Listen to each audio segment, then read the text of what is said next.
TV11 کے اردو خبرنامے میں آپ تمام کا استقبال ہے۔ شہر حیدرآباد میں قتلوں کا سلسلہ جاری ہے۔ آج بروز پیر کی رات کو بیگم پیٹ پولیس اسٹیشن کی حدود میں پارٹی گڈا اولڈ پارٹی گڈے میں بڑی بے دردی بے رحمی کے ساتھ اپنے ہی بہن کے سامنے بھائی کا بے دردی بے رحمی سے 4 افراد نے مل کر قتل کر دیا ہے۔ تفصیلات کے مطابق بیگم پیٹ پولیس اسٹیشن کے حدود میں اولڈ پارٹی گڈا کالونی میں عثمان نامی شخص کا بڑی بے دردی بے رحمی سے قتل کر دیا گیا ہے۔ جیسے ہی اس کی اطلاع بیگم پیٹ پولیس کو ملی ہے، بیگم پیٹ پولیس اور کلوز ٹیم ACP بیگم پیٹ، ایڈیشنل ڈی سی پی موقع واردات پر پہنچے۔ اس معاملے میں بیگم پیٹ پولیس نے ایک کیس بک کرتے ہوئے تحقیقات شروع کر دی ہے۔ ہمیں جو اطلاع مل رہی ہے یہ قتل کی وجہ محبتی ہے، اور ہمیں ایسے بھی پتہ چل رہا ہے کہ ایک لڑکی کی وجہ سے ہی اس لڑکے کا قتل ہوا ہے۔ قتل کرنے والے 4 شخص نے تیز دھار ہتھیاروں کے ساتھ بڑی بے دردی بے رحمی سے گاڑی روک کر، جب عثمان نامی شخص نوجوان اپنی بہن کے ساتھ گاڑی پر جا رہا تھا، اس وقت بڑی بے دردی بے رحمی سے اس 3 سے 4 لوگوں کی ٹولی نے تیز دھار ہتھیاروں سے اس کا قتل کر دیا۔ موقع واردات پر ہی عثمان کی واقع موت ہو گئی ہے۔ جیسے ہی عثمان کا قتل ہوا، ان کے گھر میں اور اولڈ پارٹی گڈا کالونی میں ایک غم کی لہر اور منظر نظر آ رہی ہے۔ اولڈ پارٹی گڈا کالونی پارٹی گڈا قدیم بستی ہے، جہاں پر ہر کوئی بھی قریبی رشتہ دار ہے۔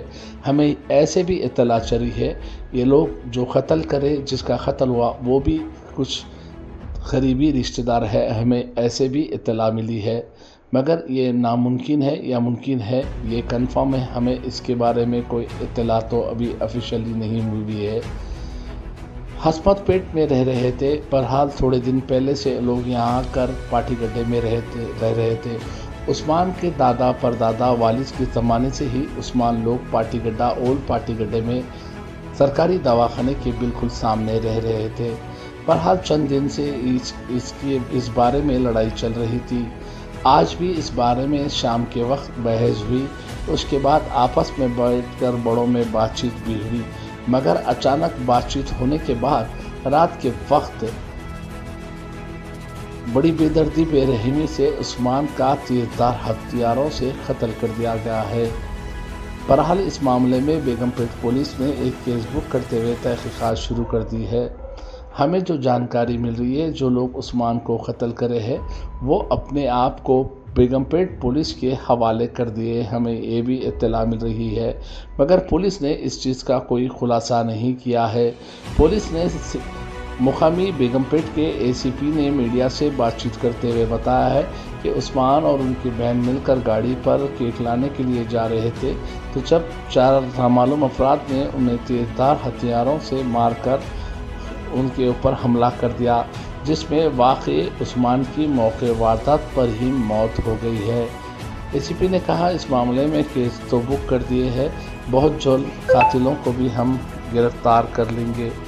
بہرحال جو کچھ بھی ہو، شہر حیدرآباد میں ایک طرف پولیس اتنی سختی سے پیش آ کر ناکہ بندی کر دن رات حالات کو قابو میں لانے کی کوشش کر رہی ہے، مگر قتلوں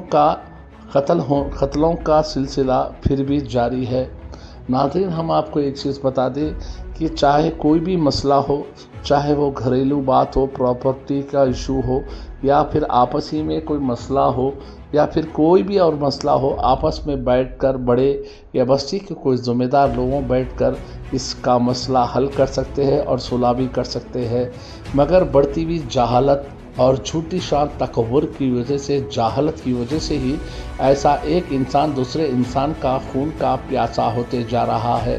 ہم ایک جانور کو کاٹنے کے لیے، مارنے کے لیے 100 بار سوچتے ہیں، مگر ایسے درندے ہو گئے اس دنیا میں کہ ایک انسان کی جان لینے کے لیے تھوڑی دیر کے لیے بھی نہیں سوچ رہے، جبکہ اسلام میں بھی یہ چیز ہے کہ چاہے کچھ بھی جاؤ، کسی کی جان لینے کا حق نہیں ہے۔